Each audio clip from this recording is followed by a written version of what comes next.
You either win or you learn. It's something that I know how to motivate me. There is a back-to-back Super Bowl champion. Promise you next year we'll go for that three-peat. First time in NFL history, we doing it.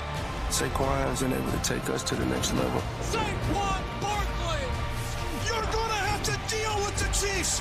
All we've been through, even this moment right here.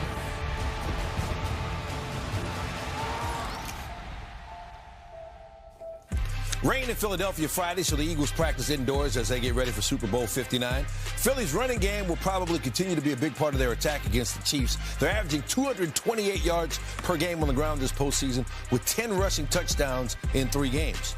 But there's still some injury concerns up front. Here's Sal Paolantonio. Our team to appear in 3 consecutive Super Bowls and trying to become the first team to win all 3. Kansas City would be the 3rd team in NFL history to win 3 straight championships, though. Packers did it from 29 to 31 and from 65 to 67 in the pre-Super Bowl era. Here's Michelle Steele with more on how the Chiefs are getting locked in.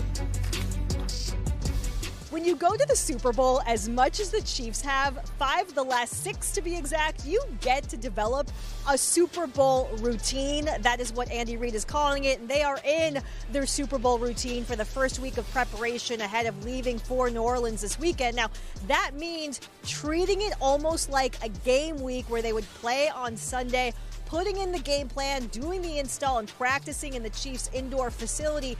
Guys are in the building Friday, putting in some work. One big positive, the health of this team. Injuries simply do not appear to be a concern at this stage. Now, as for the vibes, I know that my friend Sal Pal was saying that the Eagles are embracing the words unfinished business to refer to the attitude around the Eagles. The 2 words I would use for KC, amped up. They are ready to get to New Orleans.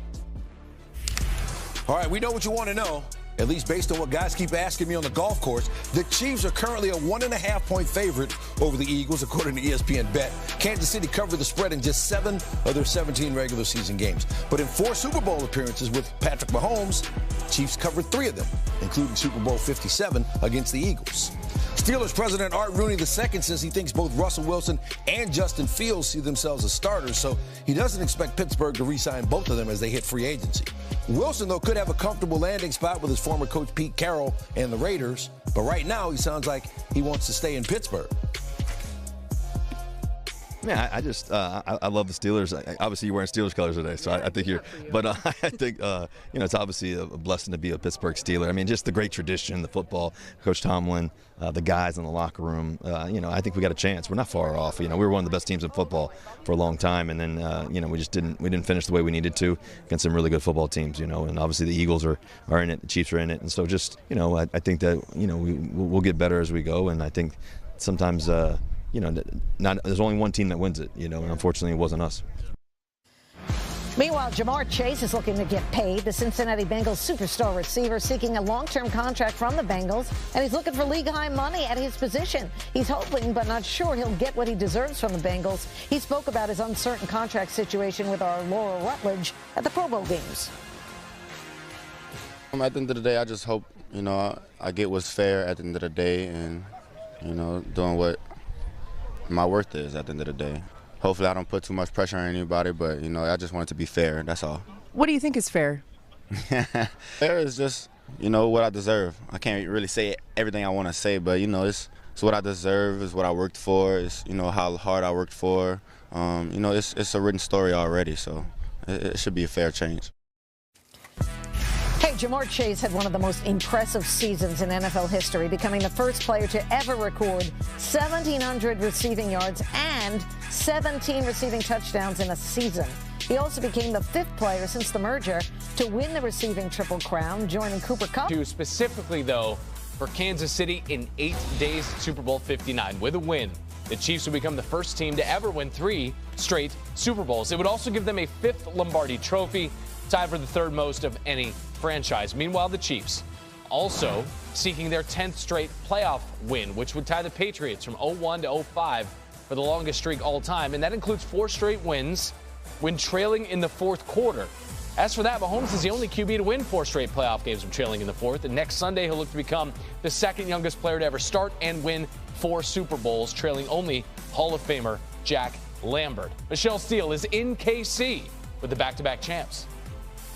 When you go to the Super Bowl as much as the Chiefs have, 5 of the last 6 to be exact, you get to develop a Super Bowl routine. That is what Andy Reid is calling it, and they are in their Super Bowl routine for the first week of preparation ahead of leaving for New Orleans this weekend. Now, that means treating it almost like a game week where they would play on Sunday, putting in the game plan, doing the install, practicing in the Chiefs' indoor facility. Now, one big positive for this team, just the health of the Chiefs so far. Injuries do not appear to be much of a concern at this point. As for the vibes, the 2 words I would use for KC after being around this team this week, amped up. They are ready to get to New Orleans.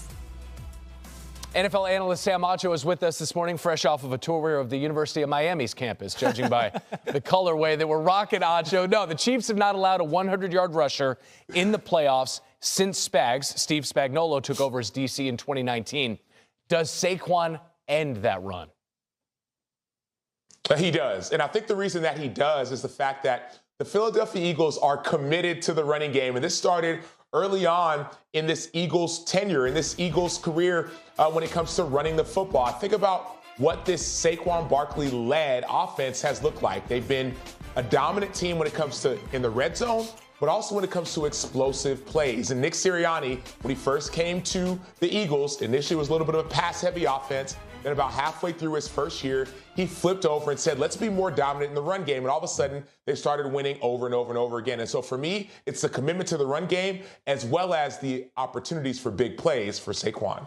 The explosive plays are certainly there, and they have been in this postseason. Saquon is averaging 145 rushing yards in his last 10 games. We've got more from Sam Acho in just a moment. Let's stay with those Eagles, and we'll hone in on Saquon. Super Bowl 59 going to mark Philly's 5th Super Bowl appearance in their franchise's history. They've only won once in their previous 4 appearances. That was back in 2017 when they ended the run of the Patriots. It's been the Saquon show for the Birds this season. He enters Super Bowl 59 needing just 30 yards rushing to pass 1998's Terrell Davis for the most in a single season, including the playoffs. In the league's history, the Broncos won the Super Bowl that year. Eagles quarterback Jalen Hurts also looking to make some history, becoming the first quarterback to lose their Super Bowl debut, then win their second appearance since Bob Greasy did it with the undefeated Dolphins back in '72. Sal Pal with the Eagles. The theme for this Philadelphia Eagles football team preparing this week for Super Bowl 59 has been 2 words: unfinished business.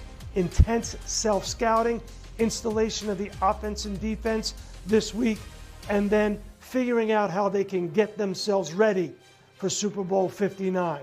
So I had a conversation one-on-one with the head coach to gauge the mood of his football team. Nick, what do you like about this team on the doorstep of going back to the Super Bowl?